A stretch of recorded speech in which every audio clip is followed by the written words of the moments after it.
great action stuff. Welcome to Australia. So, Thank you very much. I'm really looking forward to being here for a while. now, when did you start then the martial arts thing? Because your dad died almost 20 years ago, didn't he? Yeah, it's been almost 20 years. It's kind of hard to believe sometimes. I started training with my dad really as soon as I could walk. I mean, my dad was a really diligent trainer. He always had people over at the house practicing, friends and students, and that was just how we played at my house, you know. In fact, I remember when I was a little kid, a lot of my friends didn't want to come over to the house because there were always these men out in the backyard screaming and breaking things, you know. That was just part of the course, eh? Yeah, just the way things So, I mean, were you 2 or 3? Was it that sort of age? when you yeah, started? about 2. I have some. My mom gave me some videotapes.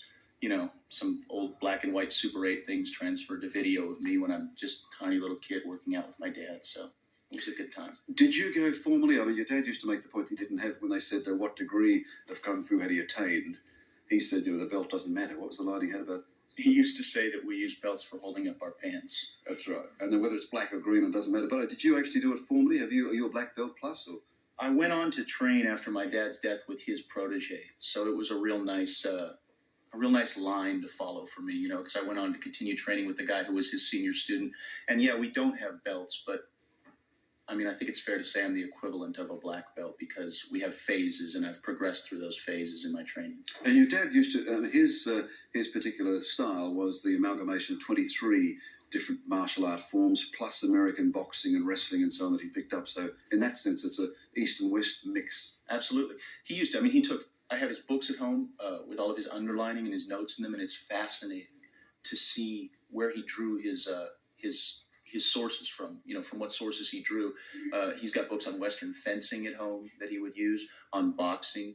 I remember he always used to say that you want to try and absorb what is useful, discard what is useless, and add what is essentially your own, you know, and that was kind of his credo in creating Jeet Kune Do. Are you as obsessed as he obviously was with the body being a temple in terms of not drinking, not smoking, eating vitamins, fresh fruit, vegetables, those sorts of things? Do you do all that? Well, my dad made a point at the time that he was training that there were a lot of martial artists who weren't paying enough attention to their instrument, you know, and certainly the instrument of the body is what you're going to be using in your practice of the martial arts. So I think it's very important to keep up the tempo, so to speak. Do you accept the coroner's report that your father died with a violent reaction to aspirin? Yes. My father had what's called a cerebral edema, which is a burst blood vessel in the brain, and it can be brought on, as can a stroke, for example, by a variety of things. My mother has written 2 very good books about my father's life that really lay the facts out for anyone who is interested, you know. But I mean, I accept everything you've said, but there's a tragic irony in that, isn't there? That someone who looked after the temple, the body so carefully for so long, should then be killed by something as simple as aspirin. I think maybe that's why the rumors, you know, which really to me are on the level of people talking about Elvis still being alive, you know.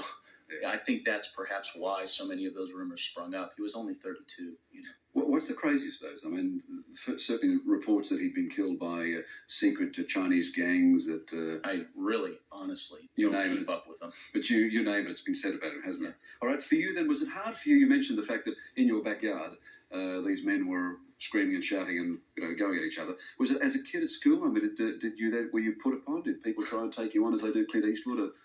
There was always kind of a hired gun thing that went on. I mean, we came over to the United States after my father passed away, and I started going to these different schools. From Hong Kong? From Hong Kong, yeah. And, generally there would be 2 or 3 people at each new school I would have to kick the living hell out of, you know. And then after that, things kind of calmed down. By the time I got into high school, I really didn't have that problem anymore. And again, did you see as a school kid, did you see the martial arts as not a defensive weapon, but in fact, you know, you go and attack, you hit first? I think, you know, you go through a period in your martial art training where it's kind of like having a new toy. It's not the end result of the martial arts. It's not how a responsible martial artist should behave. But, you know, when you're a kid and you're learning, I think you sometimes take advantage, you know. Did it seem natural, Brandon, for you to go into films then, given what your father had done, given your own skills, given the fact that, I mean, you're a good deal taller than he is, aren't you? Yeah, well, my mother's sweet. Oh, is she? Okay. Yeah. All right. But he was only about 5'4" or 5'7". 5'7". 5'7", was he? Okay. But was it a natural progression for you to go into films? Well, I always wanted to go into films. I didn't really plan necessarily on going into martial arts films, and this film, Rapid Fire, is my first time out of the box in a leading role. Right. So I don't mind doing them, but I'd like to be able to have the versatility of somebody, like Mel Gibson, for example, who gets the chance to do a big action film, but then also step off and do, Hamlet finally one day.